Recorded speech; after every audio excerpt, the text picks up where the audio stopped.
ಸದ್ಗುರು, ನನಗೆ 60 ವರ್ಷ ಆಗಿದೆ. ಆದರೆ ಈವರೆಗೆ ನನ್ನ ಜೀವನದಲ್ಲಿ ನೆಮ್ಮದಿ, ಸಾರ್ಥಕತೆ ಯಾವುದನ್ನೂ ಕಂಡಿಲ್ಲ. ಜೀವನ ಅಂದರೆ ಏನು ಅಂತಾನೆ ಅರ್ಥವಾಗ್ತಿಲ್ಲ. ಜೀವನ ಅಂದರೆ ಏನು ಸದ್ಗುರು? ಈ ಗ್ರೀಕ್ ಆರ್ಥೋಡಾಕ್ಸ್ ಚರ್ಚ್ ಅಂತಿದೆ, ಯಾರಿಗಾದ್ರೂ ಗೊತ್ತಾ?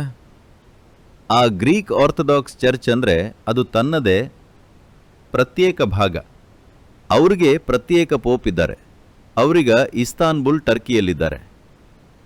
ಅವರ ತತ್ವದ ಪ್ರಕಾರ ಬೇರೆ ಯಾರೂ ಈ ಕ್ರೈಸ್ತ ಧರ್ಮಕ್ಕೆ ಸೇರಿದವರಲ್ಲ. ತಮ್ಮದು ಮಾತ್ರ ಸರಿಯಾದ ಕ್ರೈಸ್ತ ಧರ್ಮ ಅನ್ನೋ ನಂಬಿಕೆ. ಒಂದು ರೀತಿ ತೀವ್ರತೆ ಇರೋ ಒಂದು ಪಂಗಡ ಅದು. ಅದರಲ್ಲಿ ಒಬ್ಬ ಪಾದ್ರಿ ಇದ್ರು.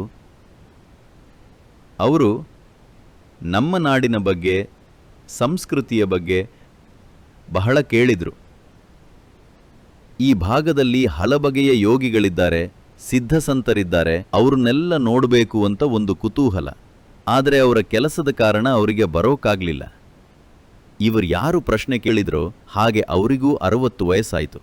ಆಗ ಸ್ವಲ್ಪ ಕೆಲಸ ಕಡಿಮೆ ಮಾಡಿದರು. ಸ್ವಲ್ಪ ಬಿಡುವು ಸಿಕ್ತು. ಭಾರತಕ್ಕೆ ಬಂದರು. ಭಾರತದಲ್ಲಿ ದಕ್ಷಿಣ ಭಾರತಕ್ಕೆ ಬಂದರು. ಯಾರೋ ಅವ್ರನ್ನ ಕರೆದುಕೊಂಡು ಬಂದರು. ಅವರಿಗೆ ಯಾರಾದರೂ ಒಬ್ಬ ನಿಜವಾದ ಯೋಗಿಯನ್ನ ಭೇಟಿ ಮಾಡಬೇಕು, ಪ್ರಶ್ನೆ ಕೇಳಬೇಕು ಅನ್ನೋ ಕುತೂಹಲ.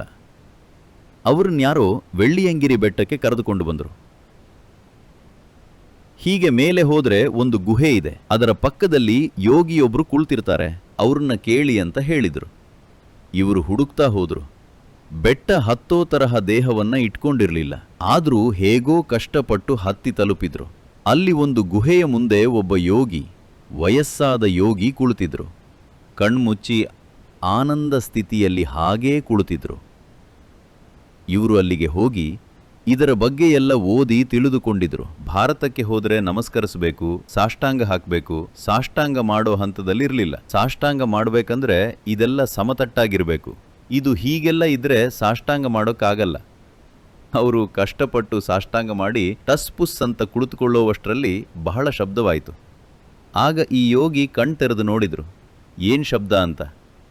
ಪಾದ್ರಿ ಸ್ವಲ್ಪ ಕಷ್ಟಪಟ್ಟೇ ಕೂತ್ಕೊಂಡ್ರು. ಯೋಗಿ ಇವರನ್ನ ನೋಡಿ ನಕ್ಕರು. ಇವರು, ನಾನು ಒಬ್ಬ ಪಾದ್ರಿ, ಬಹಳ ದಿನಗಳಿಂದ ಒಬ್ಬ ಯೋಗಿಯನ್ನು ನೋಡಬೇಕು ಅಂತ ಅಂದ್ಕೊಂಡಿದ್ದೆ. ಈಗ ನೀವು ನನ್ನ ಕಣ್ಮುಂದೆ ಬಂದಿದ್ದೀರಿ ಅಂತ ಹೇಳಿದರು. ಬಹಳ ಸಂತೋಷ ಅಂದರು. ಏನಾದರೂ ಪ್ರಶ್ನೆ ಕೇಳ್ಬೋದಾ? ಕೇಳಿ ಅಂದರು. ಅವರು ಇದೇ ಪ್ರಶ್ನೆಯನ್ನು ಕೇಳಿದರು, ಜೀವನ ಅಂದ್ರೇನು ಅಂತ. 60 ವಯಸ್ಸಲ್ಲಿ. ಮುಂಚೆನೇ ಯೋಚಿಸಿರ್ಬೇಕಿತ್ತಲ್ವಾ? ಅದಕ್ಕೆ ಯೋಗಿ ನಕ್ಕು ಕಣ್ಮುಚ್ಚಿ ಹೇಳಿದರು, ಜೀವನ ಅಂದರೆ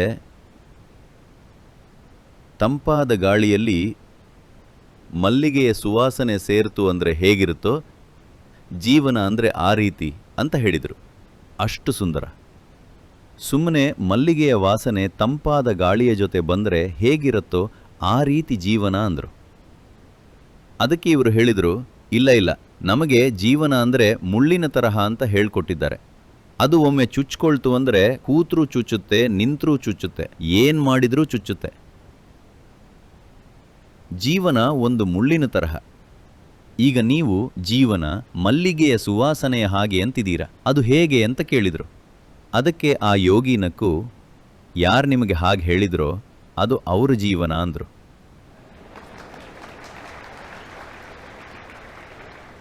ಜೀವನ ಏನು ಅಂದರೆ ನಾವೇನು ಅರ್ಥ ಮಾಡ್ಕೊಳ್ಬೇಕು ಅಂದರೆ, ನೀವು ಬೇರ್ಯಾವುದೋ ಜೀವವಾಗಿ ಹುಟ್ಟಿದರೆ, ಬೇರ್ಯಾವುದೋ ಜೀವವಾಗಿ ನೀವಿಲ್ಲಿಗೆ ಬಂದಿದ್ರೆ ನಿಮ್ಮ ಜೀವನ ಹೀಗೆ ಅಂತ ತೀರ್ಮಾನಕ್ಕೆ ಬರಬಹುದು. ಮನುಷ್ಯರಾಗಿ ಯಾವಾಗ ಹುಟ್ಟಿದ್ರಿ, ಈ ಪ್ರಕೃತಿ, ಈ ಸೃಷ್ಟಿಕರ್ತ ನಿಮಗೆ ಈ ಸ್ವಾತಂತ್ರ್ಯ ಕೊಟ್ಟಿದ್ದಾನೆ. ನಿಮ್ಮ ಜೀವನವನ್ನ ಹೇಗ್ ಬೇಕಾದರೂ ಮಾಡ್ಕೊಳ್ಬೋದು.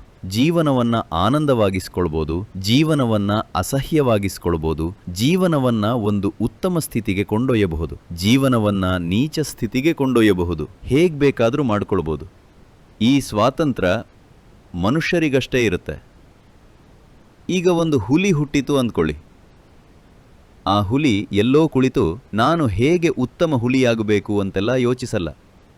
ಚೆನ್ನಾಗಿ ತಿಂದ್ರೆ ಒಳ್ಳೆಯ ಹುಲಿಯಾಗಿ ಬೆಳೆಯುತ್ತೆ. ನೀವು ಹಾಗಲ್ಲ, ಮನುಷ್ಯರಾಗಿ ಹುಟ್ಟಿದ್ದೀರಿ. ಒಬ್ಬ ಒಳ್ಳೆಯ ಮನುಷ್ಯರಾಗಿ ಬೆಳೀಬೇಕು ಅಂದ್ರೆ ಏನೇನನ್ನೋ ಮಾಡಬೇಕು. ಏನೇನೋ ಮಾಡಿದ್ರೂ ಆಗ್ಲೂ ಅರ್ಥವಾಗ್ತಿಲ್ಲ. ಮತ್ತೊಬ್ಬರಿಗೆ ಹೋಲಿಸಿಕೊಂಡು ಅವರಿಗೆ ಹೋಲಿಸಿದ್ರೆ ನಾನು ಚೆನ್ನಾಗಿದ್ದೀನಿ ಅಂದ್ಕೊಳ್ಬೋದು. ಆದ್ರೆ ನಿಮ್ಮ ಅನುಭವದಲ್ಲಿ ನೀವು ಚೆನ್ನಾಗಿದ್ದೀರಾ ಇಲ್ವಾ ಅಂತ ನಿಮಗೆ ತಿಳಿದಿಲ್ಲ. ಏನ್ ಮಾಡಿದ್ರೂ ತಿಳಿಯುತ್ತಿಲ್ಲ. ಹಾಗೇ ಅಲ್ವಾ? ಯಾಕಂದ್ರೆ ಮಾನವ ಸ್ವರೂಪ ಅನ್ನೋದು ನಿಶ್ಚಯಿಸಲ್ಪಟ್ಟಿದ್ದಲ್ಲ. ಇದೊಂದು ಸ್ವಾತಂತ್ರ್ಯ, ಹೇಗ್ ಬೇಕಾದ್ರೂ ಮಾಡ್ಕೊಳ್ಬೋದು. ಈ ಒಂದು ಅವಕಾಶ ಬಹಳ ಮಹತ್ತಾದ ಅವಕಾಶ, ಅದ್ಭುತವಾದ ಅವಕಾಶ. ಯಾವ ಜೀವಕ್ಕೂ ಈ ಅವಕಾಶ ಇಲ್ಲ. ಮನುಷ್ಯರಿಗಷ್ಟೇ ಈ ಅವಕಾಶ ಇರೋದು. ನಾವು ಜೀವನವನ್ನ ಹೇಗ್ ಬೇಕಾದ್ರೂ ಕಟ್ಟಿಕೊಳ್ಬಹುದು, ಯಾವ ಹಂತಕ್ಕೆ ಬೇಕಾದ್ರೂ ಕೊಂಡೊಯ್ಯಬಹುದು. ನೀವು ಒಂದು ಮೃಗದ ತರಹ ಬಾಳಬಹುದು ಅಥವಾ ದೇವರ ತರಹ ಬಾಳಬಹುದು. ಎರಡರ ಆಯ್ಕೆಯೂ ಇಲ್ಲಿಯೇ ಇದೆ, ಈ ಕ್ಷಣದಲ್ಲೇ ಇದೆ.